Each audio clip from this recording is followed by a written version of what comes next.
I'm Eddie Lawrence, and this is the Ready for Eternity podcast, a podcast and blog exploring biblical truths for inquisitive Bible students. Picture this.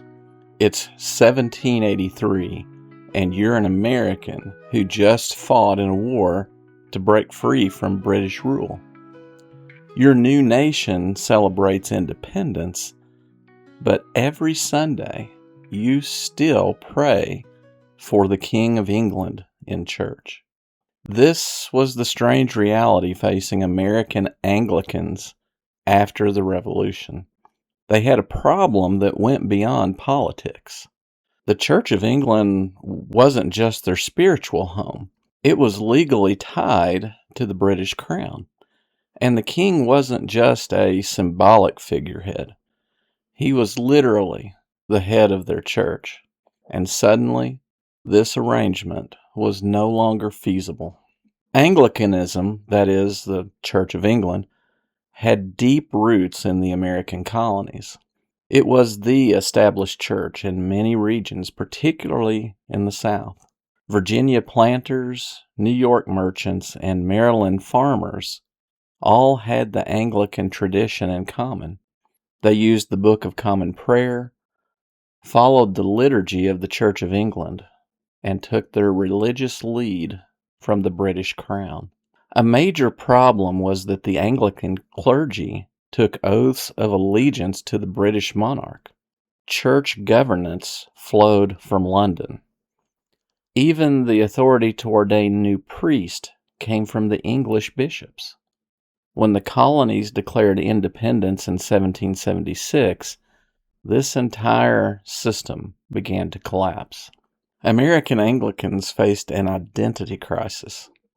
They couldn't exactly keep pledging loyalty to the king. That would be treason. But they also didn't want to abandon Anglican tradition. Their theology had not changed. Their practices hadn't changed. Only their political reality had changed. The situation created immediate practical problems.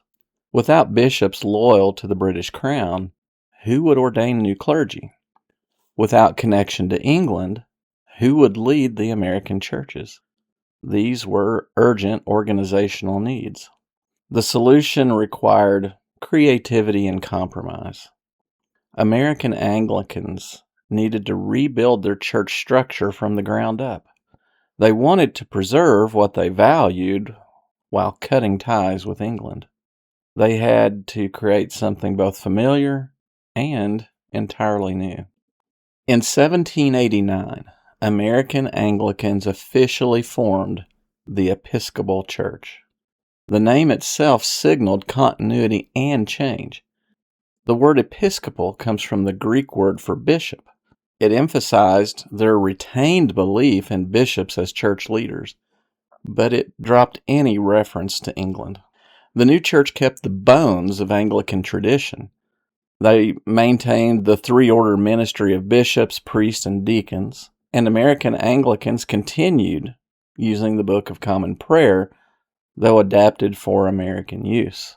They preserved Anglican liturgy, sacraments, and spiritual practices. The theology stayed essentially the same, but the governance structure underwent radical change. Out went the monarch as the head of their denomination. It became a democratic structure that reflected American values. The Episcopal Church created a bicameral legislature that looked remarkably like the U.S. Congress. The House of Bishops included all ordained bishops. The House of Deputies included both clergy and lay representatives from each diocese. Together, they formed the General Convention. This body made decisions collectively rather than deferring to royal authority. At the top sat the presiding bishop. This position replaced the monarch's role, but with far less power. The presiding bishop leads but doesn't rule. They coordinate but don't command. It's a thoroughly American adaptation of English hierarchy. But why not start fresh? You might wonder why American Anglicans bothered with all this reorganization. Why not just join another denomination? Well, American Anglicans loved their tradition. They valued liturgical worship. American Anglicans appreciated the Book of Common Prayer's language. They believed in Episcopal Church structure.